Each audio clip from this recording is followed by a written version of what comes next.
नमस्कार, मैं हूं पवन त्यागी। महाराष्ट्र के पूर्व गृह मंत्री अनिल देशमुख की मुश्किलें बढ़ गई हैं और ये मुश्किलें बढ़ी हैं सीबीआई के छापों से। आपको बताएं, उनके ऊपर ईडी ने एक केस दर्ज किया था और ईडी में बाकायदा 100 करोड़ रुपए की उगाही का मामला, ये जांच चल रही थी। लेकिन ईडी के 5 बार सम्मन करने के बावजूद अनिल देशमुख फरार हैं और वो पेश नहीं हुए हैं। एक तरफ उनके जो एनसीपी के नेता हैं बोलते हैं कि ये सब फर्जी है, लेकिन दूसरी तरफ वो फरार चल रहे हैं और वो भी वो जो पूर्व गृह मंत्री रहे हैं। अब सवाल ये है कि ईडी को जब वो खोजने से नहीं मिल रहे हैं तो ये सीबीआई ने भी केस दर्ज किया है और सीबीआई ने जो केस दर्ज किया है उसमें भी ये भ्रष्टाचार का मामला दर्ज किया है और उसमें अज्ञात लोगों के खिलाफ आपराधिक साजिश रचने और भ्रष्टाचार निवारक अधिनियम से संबंधित भारतीय दंड संहिता में केस दर्ज किया है सीबीआई ने।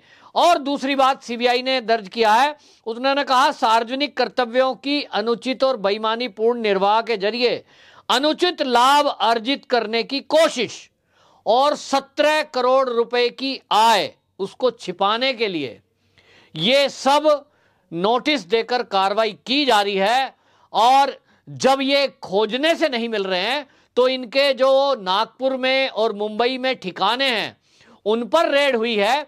हालांकि जो सूत्र हैं वो ये कह रहे हैं कि वहां कोई व्यक्ति तो नहीं मिला, लेकिन सीबीआई और ईडी की रेड में वो व्यक्ति को तलाशते हैं। वहीं दूसरी तरफ दस्तावेजों को खंगाला जाता है कि कहीं से ये जानकारी मिले कि इनकी संपत्तियां कहां हैं और उसी की खोज में लगी हुई है। 100 करोड़ उगाही का जो आरोप लगा है वो उनको गृह मंत्री रहते हुए लगा, यानी उन्होंने अपने पद का दुरुपयोग करा, ऐसा आरोप लगा है। और आरोप लगाने वाले और कोई नहीं तो पुलिस विभाग के ही व्यक्ति हैं।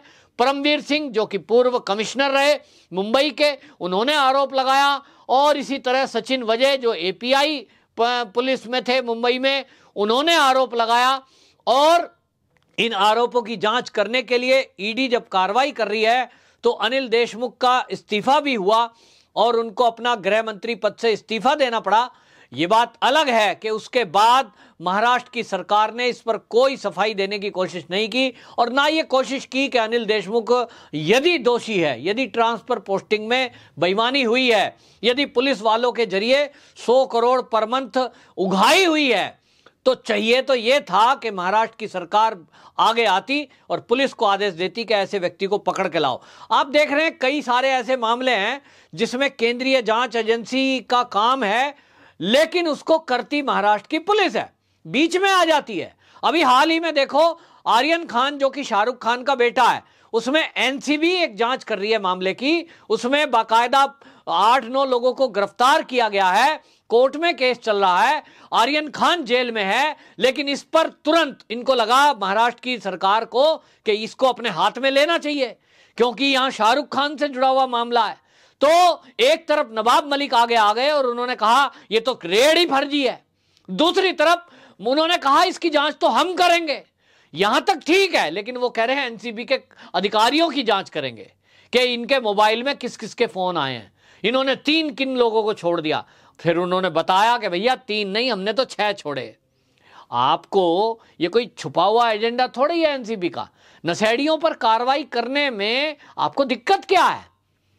अगर नशेड़ियों पे और नशा कारोबारियों पे, ड्रग के सप्लायरों पर, आतंक को मदद करने वालों पर अगर इस देश की केंद्रीय जांच एजेंसी एनसीबी कार्रवाई कर रही है, इसमें महाराष्ट्र की सरकार में बैठे हुए मंत्रियों को प्रॉब्लम क्या है? क्यों वो वकील बने हुए हैं आर्यन खान के? ये समझ से परे है। लेकिन वहीं आप देखें कि इन्होंने इसी तरह जो एक फर्जी टीआरपी वाला केस था, वो भी केंद्रीय एजेंसी है, सूचना प्रसारण मंत्रालय उस काम को देखता है कि कौन फर्जी टीआरपी जुटा रहा है, किसका क्या मामला है, केंद्रीय एजेंसी का। लेकिन उसमें भी मुंबई पुलिस ने केस दर्ज किया जब तो परमवीर कमिश्नर थे। इसी तरह से जो मामले इनके नहीं हैं उसमें ये बीच में आएंगे, और जहां इनके सरकार के मंत्री बीच में हैं, भ्रष्टाचार के आरोप लगे हैं, वहां कुछ भी नहीं।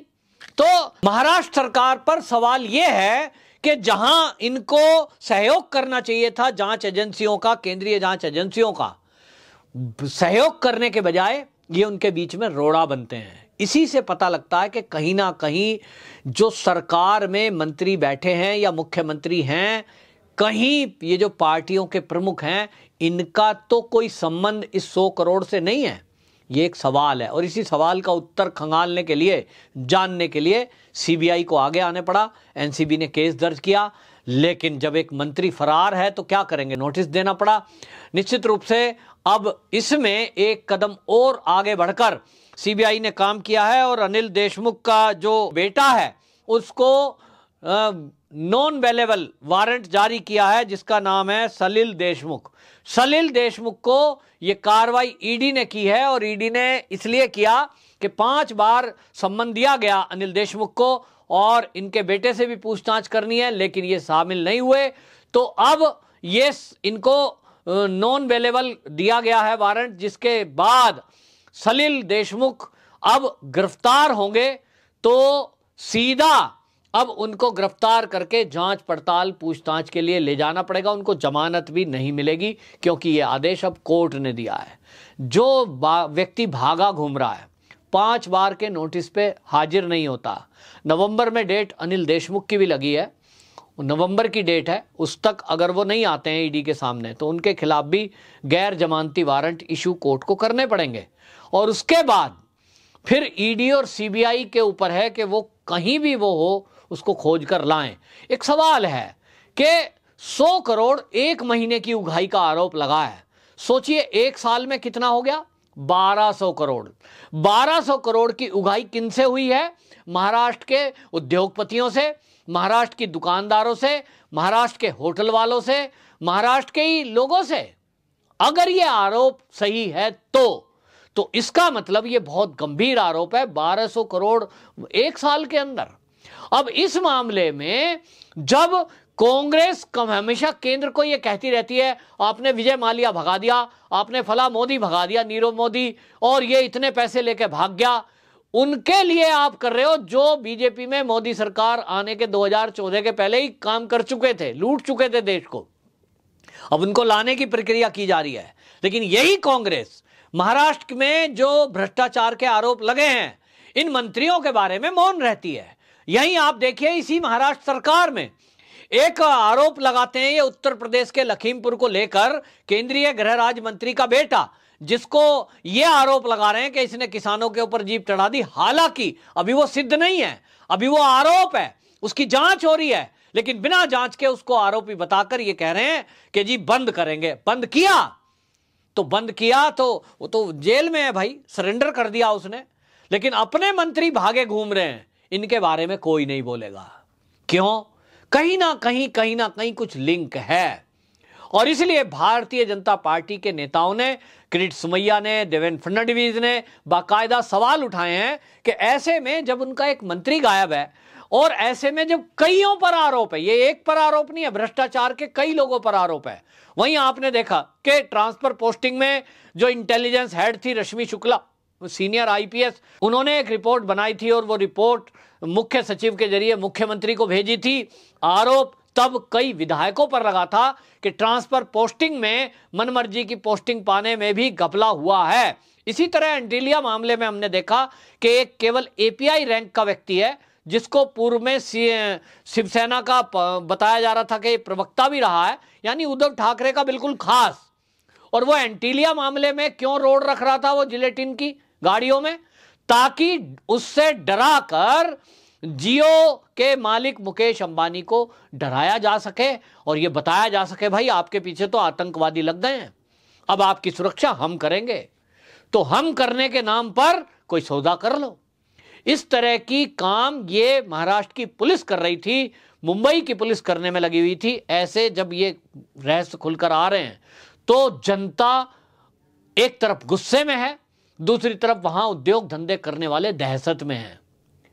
जिस बॉलीवुड की बात करते हैं कि बॉलीवुड की गंदगी, उसको क्लीन करने के लिए अगर हमारे देश की कोई एजेंसियां काम कर रही हैं, जिसमें समीर वानखेड़े जैसे ईमानदार अफसर हैं, हिम्मत वाले अफसर हैं, ऐसे में उसकी हौसला अफजाई करने के बजाय उस पर आरोप लगा देना कि वो इसलिए टारगेट कर रहे हैं कि बॉलीवुड को बदनाम करना चाहते हैं, महाराष्ट्र की सरकार को बदनाम करना चाहते हैं। बताओ मुझे कि यदि कोई एक आर्यन खान पकड़ा जाएगा उससे पूरी महाराष्ट्र सरकार कैसे बदनाम होगी? क्या आर्यन खान किसी एनसीपी के नेता का बेटा है? क्या आर्यन खान शिवसेना के नेता का बेटा है? क्या आर्यन खान किसी कांग्रेसी का बेटा है? अगर वो नहीं है, और अगर नहीं है ही नहीं, वो शाहरुख खान का बेटा है। शाहरुख खान एक फिल्मों में एक्टिंग करने वाला एक व्यक्ति है, बस इतनी सी पहचान है उसकी। इतनी सी पहचान का व्यक्ति है जिससे किसी पार्टी का कोई लेना देना नहीं है, क्योंकि वो किसी भी पार्टी का सदस्य नहीं है। फिर उसके बेटे के पकड़े जाने से या शाहरुख खान के पकड़े जाने से सरकार कैसे बदनाम होगी? ये समझ से परे है। लेकिन आरोप लगाते हैं सरकार को बदनाम किया।